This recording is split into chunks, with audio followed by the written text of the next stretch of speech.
सुमन सुगंध नावाने आम्ही कार्यक्रम केला. तो कार्यक्रम आयोजित करण्याची संधी मिळाली मला. तो चरित्र प्रकाशन सोहळा आयोजित करण्याची संधी मिळाली आणि अर्थातच सुमनताईंचा सहवास लाभला. त्यांच्या गाण्यांची अनेकदा रिहर्सल व्हायची, कारण प्रकाशन सोहळ्यात गाण्यांचा कार्यक्रम तर अगदी हवाच होता.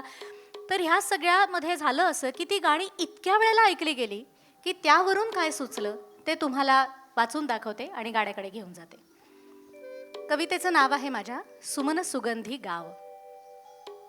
मृदुल स्वरांनी छेडित तारा. या सगळ्या अख्ख्या कवितेमध्ये तुम्हाला सुमनताईंची अनेक गाणी आठवायला लागतील.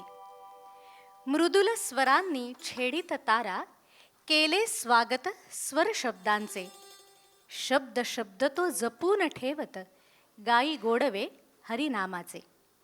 पहाट होता मुकुंद कंदा, जागे करती स्वर हिंदोळे. ओंकाराला प्रसन्न करण्या, वेची पार्वती बिलवदले. उठला दरवळ मृदगंधाचा, गर्द निळायत मेघ गहिवरे.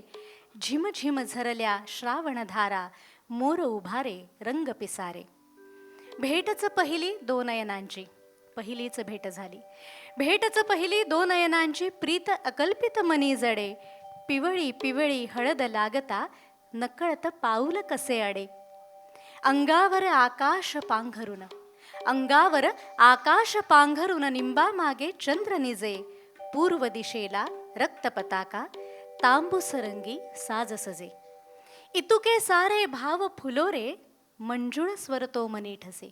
इतुके सारे भाव फुलोरे, मंजुळ स्वर तो मनी ठसे.